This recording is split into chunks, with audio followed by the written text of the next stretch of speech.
moved into the house on the first day of spring. The air smelled of rain-soaked wood and lilac. And though everything should have felt new, fresh paint, new keys, a future ahead, something about the house seemed to remember too much. Daniel Whitmore didn't notice it at first. He was too busy hauling boxes, fixing curtains, and pretending not to hear the faint creak that came from upstairs every few minutes. But Clara did. She felt it in the stillness of the hallways, as if someone was waiting to exhale. Their daughter, Emily, was 5, quiet, polite, the kind of child who seemed to know when to lower her voice without being told. The real estate agent called her an old soul. Clara smiled at that, though it left a chill under her ribs. The house was a plain suburban one, nothing remarkable. White siding, red shutters, a fenced yard with a maple tree out back. But it had been standing there since the 1950s. And like all houses that have seen generations pass through, it carried the scent of memory, old perfume in the floorboards, dust that didn't belong to them, a certain heaviness when you stood still for too long. That first evening, while Daniel wrestled with a box of tangled kitchenware, Clara unpacked the nursery. She wasn't sure why she still called it that. Emily was too old for a crib now, but something about the room made her revert to that word. Nursery. A word heavy with history. The wallpaper was pale blue, dotted with fading moons and clouds. She traced one with her finger absently and smiled, noticing how the light caught the gold thread in the pattern. Down the hall, Emily's small voice called out, "Mommy, can I play outside?" Clara nodded, distracted, not even glancing up. "Just don't go past the fence, sweetie." Minutes passed. The sound of rain thinned into a hush. When Emily came back, she was holding something, a small, dirt-covered doll, its fabric body torn at one shoulder. Clara frowned. "Where'd you get that, honey?" Emily looked at the doll, then at her mother. "I found it." "Found it where?" "In the backyard." Clara took it gently from her hand. The doll was old, really old, its stitched smile barely holding, its eyes made of 2 mismatched buttons. She turned it over in her hand, uneasy. "That's strange," she murmured. "Maybe someone left it years ago." Emily tilted her head. "No, I buried it there." Clara blinked, half laughing, half frowning. "You buried it? When?" Emily's voice was calm, too calm for a child her age. Before. The word hung in the air like a shiver. That night, Clara couldn't sleep. The house creaked more than it should have. Old wood settling, Daniel had said. But it didn't sound like settling. It sounded like pacing, like footsteps that knew where they were going. Around 2 a.m., she got up for water. The hallway light flickered once, then steadied. As she passed Emily's room, she heard something faint, a melody. She paused. It was humming, soft, familiar, the kind of tune that lives in memory more than in words. Clara froze. It was the same lullaby she used to hum years ago, in another room, in another house, to a baby that had never taken her first breath.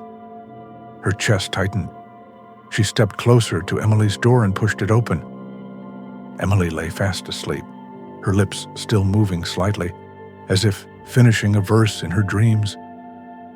The doll lay tucked beside her pillow, clean now, as though it had never touched the dirt.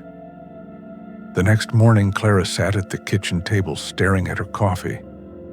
She hadn't mentioned the lullaby to Daniel. He wouldn't understand. He'd tell her it was coincidence, that kids pick up melodies from anywhere, that she was overthinking again. And maybe he'd be right. After all, grief plays tricks. And Clara had lived with hers for too long.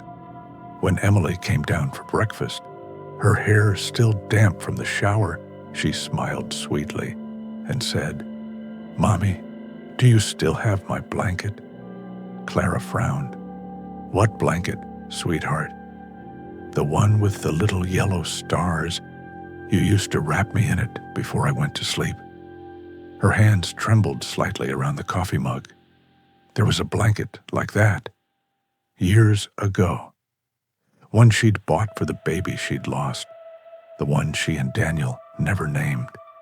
She'd gotten rid of it soon after, or at least she thought she had. Before Clara could speak, Emily added softly, "You used to sing to me too, the same song I sang last night." Clara's voice cracked. "Emily, how do you know that song?" Emily shrugged, her eyes steady. "I just remember, from before I came back. Later that day, Clara went outside to the backyard. The earth near the maple tree was slightly uneven, a patch darker than the rest. She crouched down and ran her fingers across it. No sign of recent digging, no clue of where Emily had found the doll.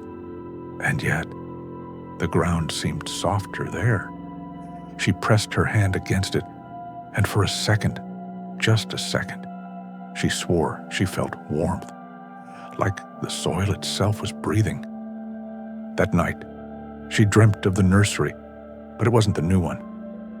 It was the old one, the one she'd painted 6 years ago, the same pale blue walls, the same mobile with the stars hanging over the empty crib. And there, in the corner, the doll sat upright on the floor. Something, whispered in the dark, "Don't dig me up." She woke with a gasp, heart hammering, the echo of that voice still lingering like smoke. Beside her, Daniel slept soundly. But from down the hallway through the closed door of the nursery came a faint hum, that same lullaby. And somewhere outside, under the maple tree, the soil shifted ever so slightly, as if something beneath had just turned over. The following week passed in uneasy silence. Nothing strange, not at first, just that kind of quiet that presses down on a house until it hums. A refrigerator buzz, a clock's uneven tick, the sound of life pretending to be normal. Clara kept watching Emily. Every laugh, every sentence, every bedtime hum. She told herself she was just being careful, that she was being a mother. But deep down, she was listening for something, a mistake, a slip, something that would prove her daughter was just a little girl and not something else. Daniel thought she was overreacting. He'd wave it off with that patient smile of his, the one that said, "I love you, but please stop this." He didn't hear the lullaby. He didn't see the way Emily's reflection sometimes didn't quite move at the same time as her. One rainy afternoon, Emily was drawing at the kitchen table, crayons scattered, tongue between her teeth, focused deep. Clara was folding laundry, watching from the counter. "What you drawing, sweetie?" she asked. Emily didn't look up. "Us?" "Oh, yeah." Clara smiled softly. "Let me see." Emily turned the paper around. It wasn't stick figures or flowers or the sun. It was 3 shapes, human-like, under brown streaks of color. The brown wasn't ground or mud. It was the color of earth, of burial. Clara's smile faltered. "Honey, what's this supposed to be?" Emily tapped the brown shading with her finger. "This is the dirt. We're underneath it. But it's okay. We can breathe down there." Clara felt her throat close up. "Why would you draw that?" Emily just shrugged. "I remember being down there. It's soft. It smells like flowers and metal." Clara took a shaky breath. "Metal?" Emily nodded, still smiling faintly. "Like the little box you put me in." That night, after Emily fell asleep, Clara sat in the living room, staring at the drawing spread across the coffee table. Her hands were trembling. Her skin felt too tight. Daniel walked in, yawning. "You're still up?" Clara looked up at him, eyes wet. She remembers Daniel. He sighed, rubbing the back of his neck. "We've talked about this." "No," she said sharply. "You didn't hear her. She drew it, all of us, buried in the ground. And she said she remembers being in a box, the same box we—" Her voice broke. She couldn't finish. Daniel crouched in front of her, his expression softening. "Clara, grief messes with people, with families. She probably overheard something, that's all." Clara shook her head. "We never told her anything, not the name, not what happened. How could she know?" "She's 5, Daniel said gently. 5-year-olds say things. They make connections that don't mean anything." But the way he avoided her eyes told her he was afraid too. The next day, Emily started calling herself something new. Lydia. Clara was washing dishes when she heard it the first time. Emily was talking to her reflection in the window, whispering softly. "My name's Lydia," she said, "not Emily. I had that name first." Clara froze, the plate still in her hands. She turned slowly. "Sweetheart, what did you say?" Emily turned from the window. Her tone was casual, almost annoyed that her mother didn't already know. "I said my name is Lydia. That's what you wanted to call me before."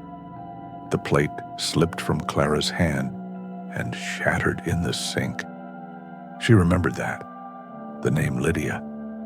It had been her secret name, the one she'd whispered to her stomach when no one else could hear, the one she never told Daniel, the one she buried with her unborn child in a small, unmarked grave behind her mother's house. There was no way Emily could have known it. None. That evening, Clara sat in the dark, the TV off, the air thick. Daniel had taken Emily upstairs for bed. She could hear them laughing softly, the kind of ordinary sound that made the world seem normal again for a second. Then came the sound of humming, not Emily's voice. Daniel's. He was humming the same lullaby. Clara froze. He came down a few minutes later, looking pale. "Clara," he whispered. She told me the words." "What?" "The lullaby. She said you used to sing it to her, word for word." He ran a hand through his hair, shaking his head. "I didn't even know the lyrics." They sat there for a long time, saying nothing, just listening to the rain pattering against the windows. And underneath it all, that same faint melody, the sound of a memory returning from the wrong direction. A few days later, Emily came down with a fever. It wasn't serious, but she was restless, sweating, muttering in her sleep. Clara sat by her bedside, wiping her forehead with a damp cloth. Emily's eyes flickered open. "Mommy, I'm here, baby." Her voice was small. "Don't let them put me back." Clara leaned closer. "Who, sweetheart?" "The dirt people." Her tone was matter-of-fact, not frightened, like she was just stating something real. "They said I wasn't supposed to come back, that I was meant to stay with them." Clara felt her heart stop. "What do you mean?" Emily turned her head slowly, staring past her mother's shoulder. Her pupils were wide, her lips dry. "I followed the sound," she whispered. "When you cried that night, it was so loud. I thought you wanted me again." Then her breathing slowed. Her eyelids fluttered shut. Clara sat there, frozen, staring into the dark space Emily had been looking at. But there was nothing there, only the faint outline of the window. And beyond it, the old maple tree, shivering under the weight of the wind. The next morning, Clara went outside with a shovel. The ground near the tree was soft. darker than the rest of the yard. She didn't know what she was looking for, only that she couldn't stop. Daniel found her an hour later, still digging. "What are you doing?" he demanded. "I have to know," she said, her voice shaking. "She said she was buried here. I have to know." The shovel struck something hard. They froze. Daniel knelt beside her, brushing away dirt with his hands. It wasn't a coffin. It wasn't even wood. It was an old metal lunchbox, rusted and dented. Clara opened it. Inside was a collection of small things. A child's ribbon, a broken pacifier, a single yellow button, and a folded scrap of blue fabric with tiny stars, the same blanket pattern. Her breath hitched. "How?" Daniel began, but she cut him off. "She knew," Clara whispered. "She remembered." Daniel stepped back, his face pale. "This is insane." "You're not thinking clearly," but Clara didn't hear him, because under the last layer of dirt, just where the roots of the maple twisted into the soil, something else was buried, something small and round, a doll's head. Its button eyes stared upward, its fabric lips, half rotted away, still curved into a faint, crooked smile. That night, the house began to feel colder. Emily's fever broke, but she didn't seem the same. Her eyes followed Clara everywhere. Her voice, when she spoke, was softer now, lower, more deliberate. And sometimes, just as Clara left the room, she'd hear her daughter whisper something under her breath. The same phrase again and again, as if rehearsing it for the moment it would matter most. "You shouldn't have dug me up." The house grew colder after that night, not just in temperature, but in feeling. It was as though the air itself had thinned, like whatever warmth had once lived, there was now being shared with something else. Daniel said it was the weather. Clara knew better. The rooms felt occupied. The shadows stretched longer than they should have, reaching for corners that weren't there before. And at night, when she passed Emily's door, she sometimes heard whispering. But when she opened it, silence. Just the slow, steady sound of a child breathing. It began subtly. Emily stopped eating, not completely, just the things she used to love. The sweetness of jam, the soft texture of bread. She said they tasted like dust. Clara tried to laugh it off. Kids go through phases, right? But soon, Emily refused everything, except milk, and sometimes water left out overnight. Daniel started to worry. He talked about calling a doctor, but every time he picked up the phone, Emily would appear in the doorway, silent, watching, and somehow he'd stop. Then came the drawings, hundreds of them, scattered across the living room, the hall, the walls. They were crude, childlike, but all shared one thing in common. A figure, tall, pale, faceless. Standing behind a smaller one, a child, drawn in red crayon. Sometimes there were words scribbled beside it. "She's still waiting." Clara gathered them all one afternoon, stuffing them into a box. When Emily saw, her face changed, not angry, disappointed. "You shouldn't hide them," she said. "She doesn't like that." "Who doesn't?" Clara asked carefully. Emily looked up. Her eyes were darker now, as if some shadow had taken root behind them. The other me. That night, the air in the house shifted again. It was 2:13 a.m. when Clara woke to the sound of humming. Not from Emily's room this time, from the hallway. She stepped out quietly, bare feet cold against the wood. The humming stopped. Then came the sound of small footsteps slowly descending the stairs. Clara followed, her breath shallow. At the bottom of the staircase, she saw Emily standing by the back door. "Sweetheart," Clara whispered. Emily didn't move. Her hair hung over her face. One small hand rested on the doorknob. "Emily, what are you doing?" Her daughter turned slightly, and in the low light, Clara saw her smile, wide, but wrong. "She called me." "Who did?" Emily opened the door. Cold night air rushed in, carrying the faint scent of earth and rain. "She said I forgot something in the dirt."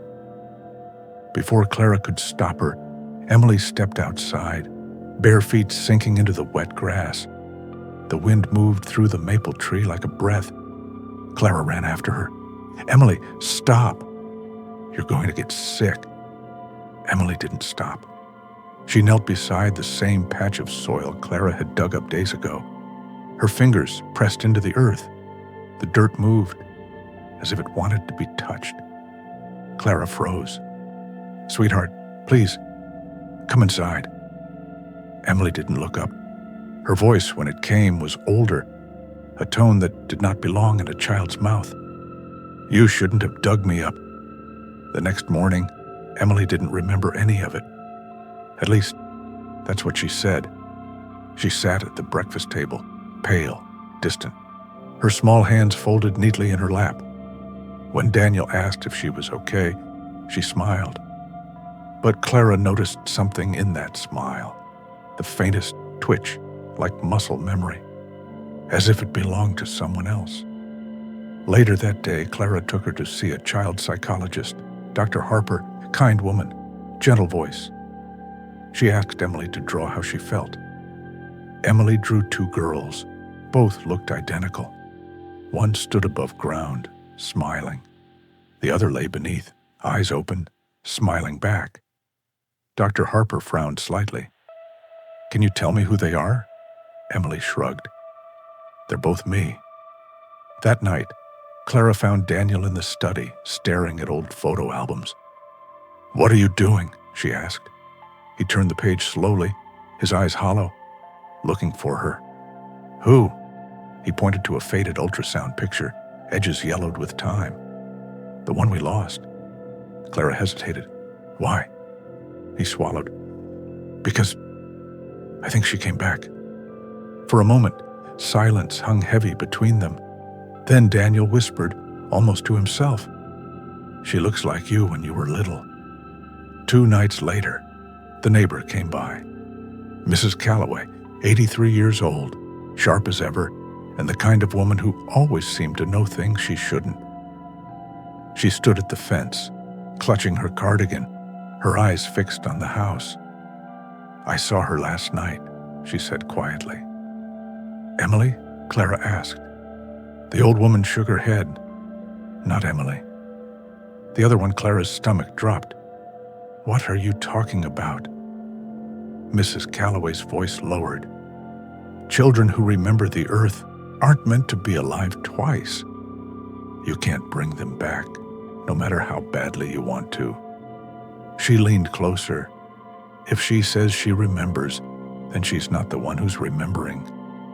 Then she turned and walked away, leaving Clara standing there in the dying light, her breath misting in the air, though the evening wasn't cold. That night, Clara dreamed again. She stood in the backyard, the moon hanging low. The maple tree was gone. In its place was a whole, deep, endless whispering. From inside it came Emily's voice. "Mommy, I'm cold." Clara dropped to her knees, reaching in. Her hands met air. Then fingers, small, familiar, grabbed her wrist and pulled. She woke screaming. Daniel held her, trying to calm her down. But she didn't tell him what she'd felt, because she could still feel it. The small hand, cold as soil, pressing against her skin. By morning, the bruises had formed, tiny fingerprints, too small to belong to an adult, too perfect to be a dream. The house began to rot from the inside. Not literally. The walls still stood, the paint still shone, but something unseen had started to wither. The clocks slowed. The air grew thick, heavy, like breath inside a coffin. And the smell, sweet, damp, like earth turned after rain. Clara cleaned obsessively. She scrubbed the floors, washed the sheets, burned candles that smelled of lavender and lemon. But the scent always came back, every night, from the same corner of Emily's room, the corner where the wall met the floorboards, the place where Emily had started sitting in silence. It was around this time that Daniel stopped sleeping. He would sit awake, staring at Emily's door. Sometimes, Clara would find him whispering prayers under his breath, the kind his grandmother had taught him as a boy. One night, Clara asked him what he was doing. He didn't answer, just lifted a trembling hand and pointed. Emily's door was open. Inside, the child sat cross-legged in the dark. Her eyes reflected the hall light, not like a human's, but like an animal's. And in front of her, something was moving. Clara leaned closer. Her heart stopped.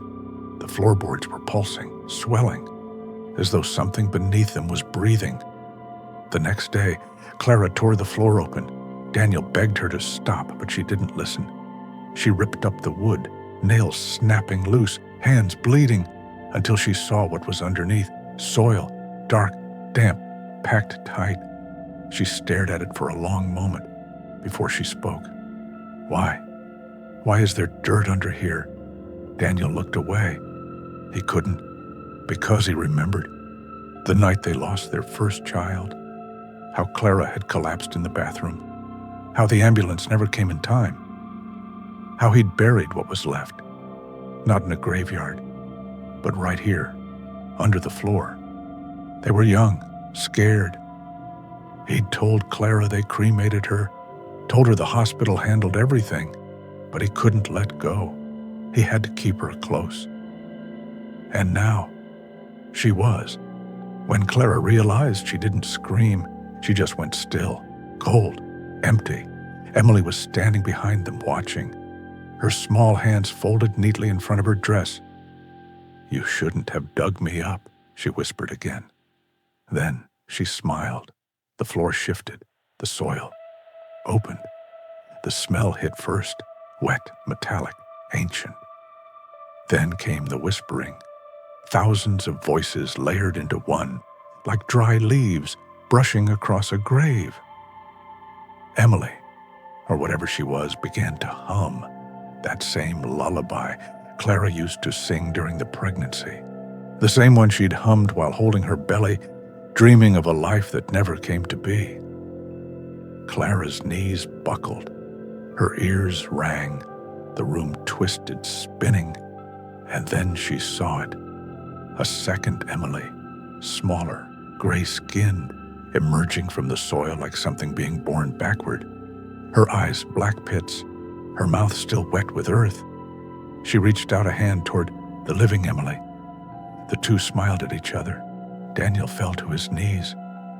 "God forgive me." He prayed for mercy, but mercy never came, only the sound of dirt breathing. Clara grabbed Emily's arm. "Sweetheart, we have to go." The child looked at her, but it wasn't Emily anymore. The face had changed, softer in some ways, harsher in others, older, as if something ancient now wore the skin of a little girl. "Mommy," she said, "why did you leave me alone in the dark?" Tears blurred Clara's vision. I didn't know." But the girl didn't listen. She turned to Daniel, her voice dropping into a tone that wasn't human. "You buried me to keep me. Now I'll keep you." The lights went out. The walls groaned. The floor gave way beneath Daniel's feet. Clara screamed as he fell into the pit, his voice cut off mid-breath. Emily, or the thing wearing her, turned to Clara one last time. "Don't worry, Mommy.